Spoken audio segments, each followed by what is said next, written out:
What's up everyone, I'm Calamontoast, and in today's video I'm going to be revisiting the highest attack weighted team ever to see how it holds up in the current meta. Now this is a team I've used many times in the past, and I've featured it on my own channel and as well sent battles over to both Home Slice Henry and Rise to the occasion to be featured on their channels, but since then there's been some significant changes to the meta, and as well some of the Ultra Beasts have been introduced into Pokemon Go, so I'm actually replacing the Shadow Alakazam with Pheromosa because it has an even higher attack stat. Now, some of you may know that Jonkus has actually already upgraded this team and featured the team on his channel, but you guys know that Jonkus is absolutely rapid when it comes to showcasing new Pokemon. Honestly, I'm sure he showcases the Pokemon before it's even out. I don't know how he does it, but fair play to the guy. But unfortunately for me, I don't really raid, so I don't have a ton of rare candies lying around. So I had to wait until the recent Ultra Beast arrival event where I was able to get more Pheromosa candies to finally build it. But unfortunately, now's not the best time to build a Pheromosa, as flying types are out in full force after the wing attack buff. And as well, the Shadow Sharpedo has received a nerf because Poison Fang now costs 5 more energy, making it even harder to run this team, not like it wasn't already extremely hard to run. Now, to fully appreciate just how difficult it is to win with these Pokemon in the Great League, we're going to be comparing their stats to other Pokemon that you might see in the Go Battle League. So let's start off with one of the bulkiest Pokemon in the entire Great League, Bastiodon. Its attack stat is very low at 78.9. Now if we look at a typical Glass Cannon Pokemon like Haunter, that's got an attack stat of 161.1, which is over double that of the Bastiodon, which is absolutely crazy. And now if we look at another typical Glass Cannon Pokemon in Shadow Mewtwo, the base form has 148.3, but with that 20% bonus damage because it is a Shadow, that takes it up to around 170 to 175 attack, which is ridiculous but still not enough to be featured on this team. So now let's look at the actual team that I'm running. We've got Shadow Sharpedo in the lead. The base form has 167.6 in the attack, which means that with that 20% Shadow bonus, it actually takes it to over 200, which is absolutely ridiculous. We've then got Pheromosa, a new member of the team. Without a Shadow form, it's still got 192.3 in the attack, which is crazy. But if you think that's crazy, then you've not seen anything yet, because attack form Deoxys has 257.6 in the attack, and actually a Great League attack form Deoxys has a higher attack stat than a level 40 Mewtwo. So that just tells you how insanely high that attack stat is. Now before we get into the battles, let's get into the question of the day. Which attack weighted Pokemon are you most looking forward to being released in its Shadow form in Pokemon Go? This is going to be purely for its damage output, so it can be for any of the Open, Great, Ultra or Master League, or it can also be for raids. I don't really mind, just let me know in the comment section below. And with that being said, let's get into the battles now.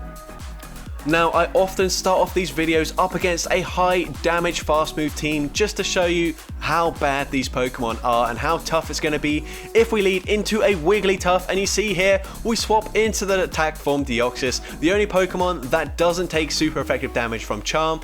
But you wouldn't know that based on that gameplay. We barely tanked 2 Charms there, and bear in mind, Charm's actually been nerfed this season, so it would have done even more damage in a previous season. But here, into the first proper game here, we lead into a defense form Deoxys. Pretty tricky lead there. We swap into the Pheromosa, they swap with a Confusion Cresselia. We go for the Lunge, and Lunge does huge damage to the Cresselia. Bear in mind that Bug Bite and Lunge are pretty awful moves in terms of their damage output there, so that was insane damage up against the very bulky Cresselia. We come in with the Deoxys, we're able to farm down, but they come back in with their own defense form Deoxys. They go for a Psycho Boost, which is really handy. It lowers their attack and allows me to get to the back-to-back Psycho Boosts here. This first one, even though it's resisted, would be taking out the defense form Deoxys, so we get a shield. We go straight for the second Psycho Boost here, and if they let this go through, I might even be able to snipe them with the Sharpedo, but unfortunately they do throw their energy. But this is a double double debuffed, double resisted Psycho Boost, so we actually tanked that very well on the Sharpedo. They've got an Alola Marowak, and this is going to be an easy game for me to win now. We can safely shield the Bone Club here, and I will be able to fully waterfall, farm down the Alola Marowak, and take that game. So GG's to that opponent there, somehow able to come back from a pretty tough lead to deal with this team, but into the next game here, we lead into a Pelipper. This is pretty awful here. They're resisting the waterfall damage, now very spammy with the wing attack buff, but they choose not to throw their energy yet. And I guess that the water weather ball is resisted, but against a Sharpedo, you might as well just throw your energy as soon as you get to a charge move here, and we've got a shield advantage. That's the best case scenario in this matchup, and now because I've debuffed their defense, I'm hoping I can fully poison jab farm them down before they get to the next weather ball here, and I am able to, which is really nice for me here. My opponent's actually going to come in with another defense form Deoxys. I'm going straight for the kill shot here with the Dark Pulse. Can we land it? No, but we get the final shield from this Deoxys here. They're going to stay in, and we're doing massive damage with the Bug Bite with our Pheromosa. They go for a Psycho Boost here, and they're actually going to swap out and reset the debuff there. Pretty unnecessary because it allows me to get to a close combat. How much damage does this do to a Stunfisk? We completely one-shot it here, and they come back in with the Deoxys. They have to throw a charge move here, otherwise we'll farm them down, but going for another Psycho Boost lowers their attack, and we're actually able to poison jab, farm down the defense form Deoxys, and take that game. So there you have it, attack form Deoxys is better than defense form Deoxys, confirmed. Into the next game here, a very good lead, and my opponent swaps into a Frost Slash, and this is just the best case scenario really. Of course we do resist everything that Frost Slash can throw, but we're so squishy that we just have to shield pretty much everything with the Sharpedo here, but we're able to fully farm them down. I'm going to blindly throw a Poison Fang into whatever comes in next. And it's actually a Pelipper here, so just going to go and make sure I get that defense lowered, and then swap into my attack form Deoxys. Their switch clock still shouldn't quite be up yet. I'm not even going to go for a charge move here. I just want that insanely high damage output, and look how much damage they've done with their wing attacks. They've almost taken me out as well. I'm going to come back in with Sharpedo, expecting the instant swap back into the Ninetales. We can go for a Poison Fang here, lower the Ninetales defense here, and we should be able to simultaneously KO. Now Pheromosa, can you survive the wing attacks? Yes you can, and Pheromosa just beat a flying type. That was insane. Obviously very fortunate that Sharpedo beats 2 of the 3 Pokemon there, but whatever, we have to take some sort of advantage in these games. Into the next game here, we lead into a Shadow Golbat. We should be able to just one shield and then fully farm down with Waterfall here. They go for a Poison Fang, of course it lowers my defense and they nearly take me out, but I do have a ton of energy loaded. They come in with a Grand Ball, probably a Shadow Grand Ball here. And it is, and unfortunately they do shield there, and we take one charm. It does over 50% of Deoxys' health here. They swap into the Obstagoon here, I swap into Pheromosa. We do resist everything here, but honestly I still have to shield in this matchup. They go for a cross shot for some reason. I'm hoping I can farm them down, but I'm not able to. They get to another charge move here. They go for another cross chop. We barely hang on. We go for a lunge here, but unfortunately there's just not a lot we can do here. Lunge will of course be taking out the Obstagoon, but I really needed them to shield there because they come back in with the Grand Ball. We get off one Poison Jab, but it's not enough to take them out, and one more charm easily takes out the Deoxys, so we lose that game. So that's another example of that the Bug Bite, even though we're an insanely attack weighted Pokemon, it's just not a very good move, so even in favourable matchups there, it's just not that great. But here into this game here, we're leading into a Volt Switch Graveler. We farm them down, go for a Poison Fang into whatever came in. It was a Whimsicott, and that's double super effective damage. We come in with the Deoxys and fully farm them down, and we didn't even take any damage there, which is perfect. So the one time we're actually able to beat a Charmer with this team, which was ridiculous. They go for a Weather Ball there. I'm going to let it go through, come in with the Pheromosa, and just fully farm them down with the Bug Bites and take that game.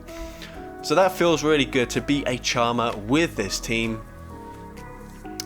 Honestly, was just not expecting to be able to do that. Into the next game here, another pretty good lead, and although we're doing massive super effective damage here, they're still doing huge damage with the rock throws. They swap into a water gun lantern.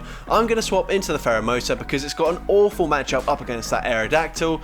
We go straight for the lunge. This should be getting a shield from the lantern, and we're able to, but they're able to fully farm me down, which is not ideal. I'm going to wait out my switch clock here and then come in with the attack form Deoxys, and my opponent throws here. I'm probably going to have to shield 2 surfs before I can farm them down, but they actually go for a thunderbolt, so that is massively overkill, and I'm able to fully poison jab, farm them down, come out with a Psycho Boost loaded. I can throw it straight away into the Aerodactyl here. My opponent chooses to let it go through. They've got a Talonflame. We go for 1 poison jab, swap into the Sharpedo, go for a poison fang. This will be lowering the defense of the Talonflame. We're only able to get 1 more waterfall through, but they go for a charge move. And this allows me to get a free poison jab through, and then 2 more poison jabs should take them out before the damage from the incinerate registers, and I'm able to take them out there. So GG's to that opponent there. Now into the next game here, we need Shadow Sharpedo into Ariados here, and this is actually not so bad. Of course, it is a bug type, so they're going to do massive super effective damage with the lunge, but at least we do take very minimal damage from these poison stings, so they do go for the lunge there, and they actually do debuff my attack. Of course, we're going to go for a poison fang here just before they reach the next lunge here, and poison fang goes unshielded, so they let it go down there. They're going to come in with an Umbreon. We're going to farm up to the possible foul play from this Umbreon, and we actually force a CMP tie, which is very nice, and we get a shield from the Umbreon, which is best case scenario. We lower their defense and get a shield. Foul play enough to take us out, even though it's resisted. I come in with Pheromosa, they come in with a Xatu, they get 1 air slash on my Pheromosa, and that's already taken me down to very nearly half health.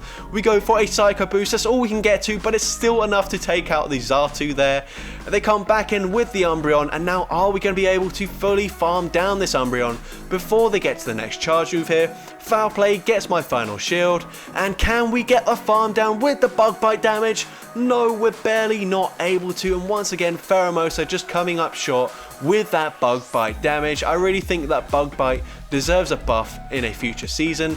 Imagine if it was a Dragon Breath clone, that would make bug types so much better. But anyways, into the next game here. GG's to that opponent, by the way.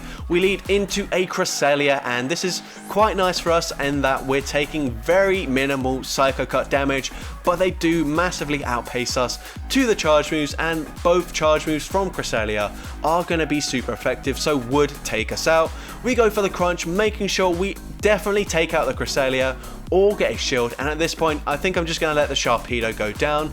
We really can't afford to double shield in that lead matchup because all my Pokemon need shields here, but I'm going to be able to come in with the Deoxys, take minimal damage with Psycho Cuts, and go for a Psycho Boost into the Mantine coming in here. Luckily for me, it's just a bubble Mantine here. If it was Wing Attack, that would be game over because I can get to another Psycho Boost here, but we're already double debuffed, so this isn't quite going to be enough to take out the Mantine there, but it still does huge damage, and now I really hope that they don't debuff my defense. Whoops, I just kicked my mic. Hopefully that wasn't too loud. They go for an Ice Beam, so they don't debuff my defense here. I'm able to Bug Bite, farm them down, and they've got another Galarian Stunfisk in the back. We can go for the close combat. You guys already know the outcome. We're going to be able to one-shot the Stunfisk there and take that game.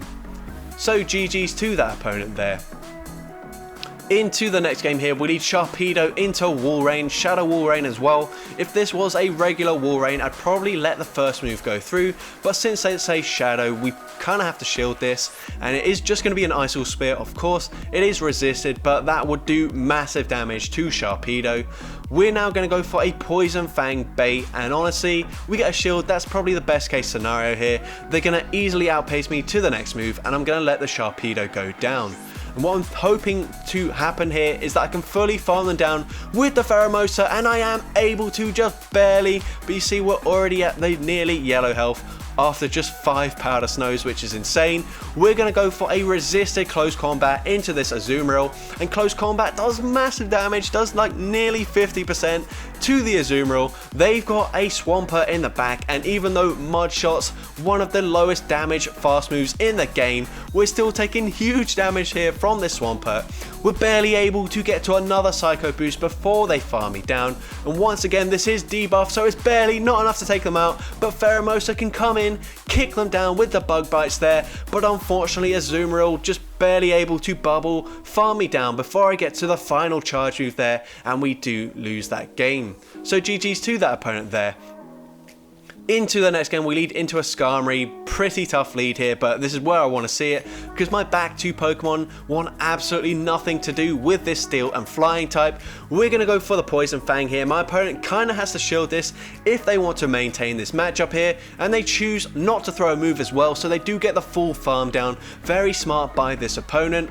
I'm going to come in with my Deoxys here as an Air Slash. We'll probably do about 50% to the Pheromosa, as we've already seen from a Xatu. They go for a Sky Attack here. We can tank one Air Slash here, get 3 Poison Jabs, so we're very close to a Psycho Boost already.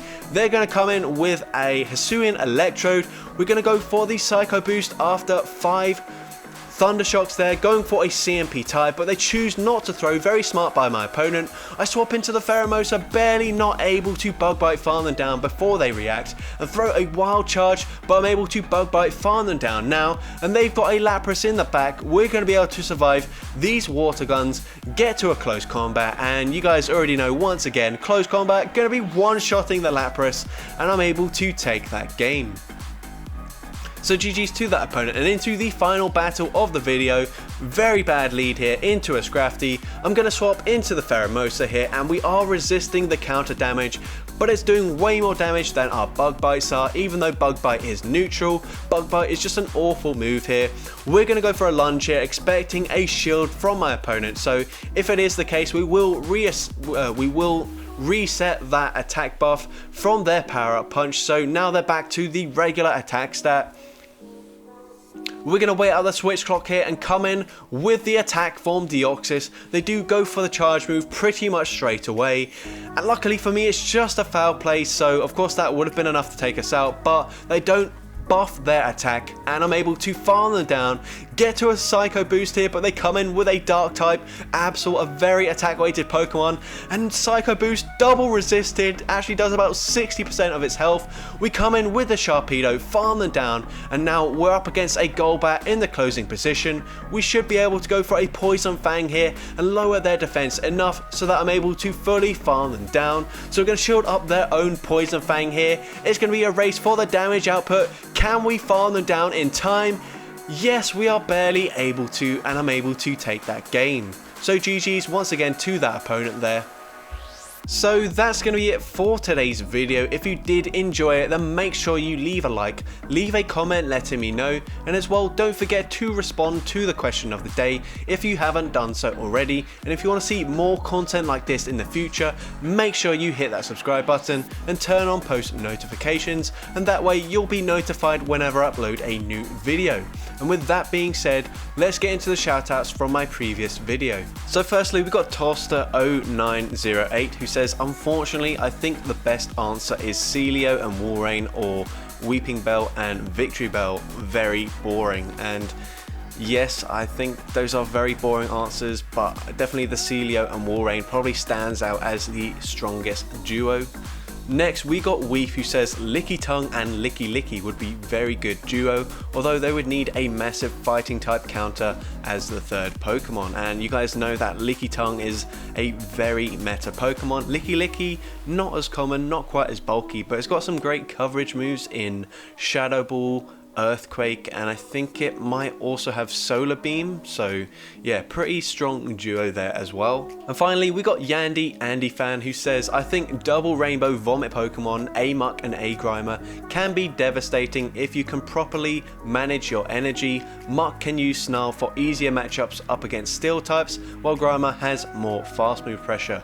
Pair it with Swampert counter and you're good to go. And yeah, I think this is also a really strong duo. So with that being said, thank you all so much for watching today's video, and I hope you have a great rest of your day.